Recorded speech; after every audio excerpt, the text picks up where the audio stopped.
ISIRKA originally started off as a project. It was a blog, and I wanted to do a tour project. And the tour project, my tagline or reason or like why statement was healing intergenerational disconnect by going back home. And I think throughout this conversation that me and Sammy have had over the past couple of days, that we are sharing parts of it with you all, is really illuminating what that looks like. I think a lot of times when people talk about coming back home, they're like, oh, you can make a business or you can do this, push the but nobody really talks about what you personally gain from coming back here. And the fact that you get to now choose what kind of life you want to live, how you want to move through the world. You have access and connection to your family and your ancestors and your lineage in the realest way. And I think that's also why female perspectives are so important to share, because it's not just a sensationalization of like, what are you going to do from a business or professional standpoint? We spend so much time talking about our grandmothers that we're chasing after animals, and it's like we were both born in the West, but that's valuable to us because that's our shared history. That's the lineage of women that we come from. And so when they talk about women being cultural carriers, that's what they're talking about. It's not about the mahad af Somali kuhadli way then. Like we're literally carrying our foremothers with us and like the decisions that we choose to make and how we move through the world. It's also the coolest reset on life. Yeah. When you choose to just get up and go to the motherland, Yeah. you actually have a blank slate to start off however you feel. I think that's the gem of being here. People used to say that in 10 years ago, that Hargeisa is like a blank slate. You could create whichever you want. And at that point, I was so like perfect child. Like I need to know what to do next. And that scared me. But now I'm like, yeah, I can create anything out of anything. Yes. And I think it kind of showed you like you can keep chasing whatever you think is modern success. And when you don't feel filled, you have to look for what is going to fill you. And I think coming here did that for me in a lot of ways. And it created a whole life path for me that I did not want, and did not envision for myself, but I think is the truest to who I am. Is I had this friend that I would process a lot of things out loud to. Like it was like and one day we were talking about my grandma. I was like, oh, my grandma's like Redmi whatever. And then he's like, what? He's like, your grandma is Redmi and you have a master's degree. He's like, well, look at what you've like. What's the change within one generation? That's huge. Of your like the women in your family, and I was like, yeah, I didn't think about that, but then that also made me. I was like, he's like, so what are your grandkids? Oh wow. Gonna be like, I was like, President of America. But yeah, so I think it's kind of like, so yeah, a lot of times even I always talk about my grandmother. And so I think there's something to be said about the fact that you don't have the same lived experiences as them, but there's still valuable parts of who you are in your family lineage. I'm constantly blown at how relatable grandma is. Yeah. Like she herded camels.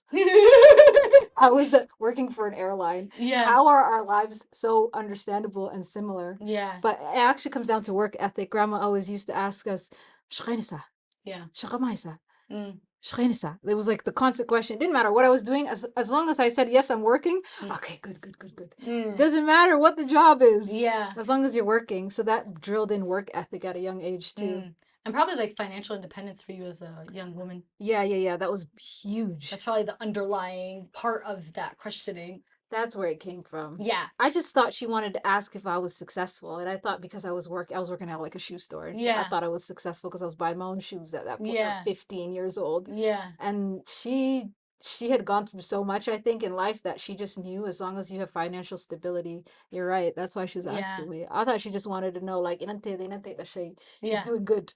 Yeah. But it was just to know that we set up a basis early. Yeah. Yeah. I think that the one thing that's also kind of very evident from what you're sharing that I think is like obvious, but I want to really highlight is the fact that people need to make the space to sit down and talk to, their elders. Like once you get past that barrier of like, oh, my mom's always just so rude and why is she mad? Maybe your mom's going through a lot you don't know. Obviously you would never know because she's not going to tell you. But I think for me personally, once I started going into Somali affairs and really kind of studying Somali history, then I started talking to my mom. I started asking her questions. And then that's when, my mother still she's a vault. She refuses to share information. I would ask her a question and then she won't respond. She'll be like, silly question, have no answer. I was like, did you like boys when you were younger? And then she was like, and then she's like, no. Silly question. I have no answer. I'm like, you weren't an old lady your whole life. I think she kind of was though. She was a Yeokuris, Oh. so she was very. I feel like you never had fun. I feel like you were, but then people say no. Fifi was fun. Like she was like, yeah, she was like, yeah, but she's just the responsibility. I think, yeah, it's Yeah. just too much. Yeah, That's where I started to feel guilt, and that's why I wanted to be here with mom because I was like, I think you spent your entire life being Mrs. Responsible. yeah, You need time to just be a girl. yeah, So people comment all the time. They say, It's so weird." Like the foreman who's working on our house over there, yeah, he can just hear us going. We don't notice, yeah, but they notice, yeah, and he's like, "Ah, you know what? You seem like sisters." yeah. And then we get out of the zone and we're like, "Oh, we were talking a lot, weren't we?" But what's the issue with talking a lot? That's what I don't understand. It's like Yeah. it's not common for them to see.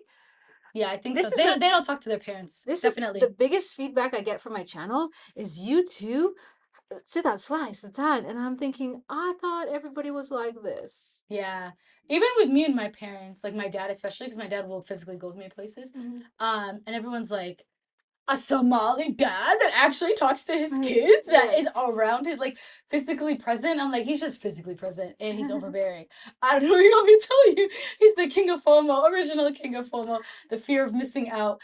But I was just like, yeah, but he didn't grow up with his dad at all. Ah. You know, so I'm also just kind of like, there is a unlayering, or like not unlayering, but like a undoing of the trauma that you've experienced, type of thing, like trying to fix his own childhood wounds. You know, I'm like, really, we all need therapy.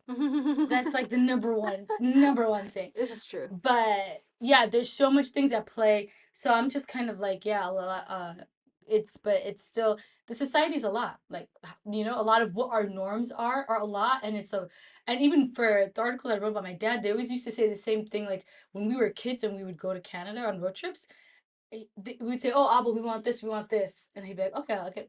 And then people would literally be like, "Why are you stopping your conversation to talk to your children?" Oh, wow. And I'm like, "What do you expect him to do?" Like, Father of four girls.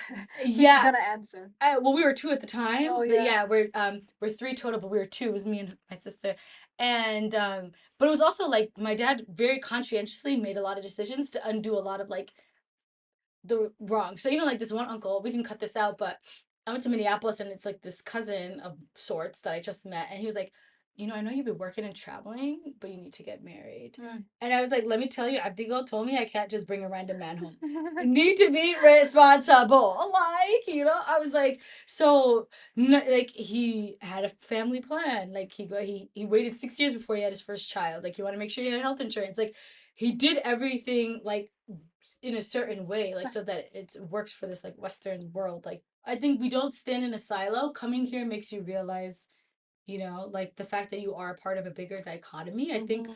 before coming to Hargeisa, I only had access to most of the men in my life. There was only one Edo and my mom. My mom didn't talk. My other doesn't really talk. And then my mom's sister, she was like, I met her a couple times, and she was like the cool aunt before she had kids, and then she had kids, and then everything became a hot mess. But she was, yeah. So I was only around men, but then when I came here, I was able to meet like my other habieros, and then my girl cousins, and then my grandmother, and so it's like also coming here was like having access to, and I really do like Ayeyo, like Ayo used to be cool people's. Now she's getting older and she's a lot more fussy. Like, but I think that comes with age, and she's conscious of her or she's conscious of her mortality a lot Mhm. more now. And I think that's also like just kind of spinning her off.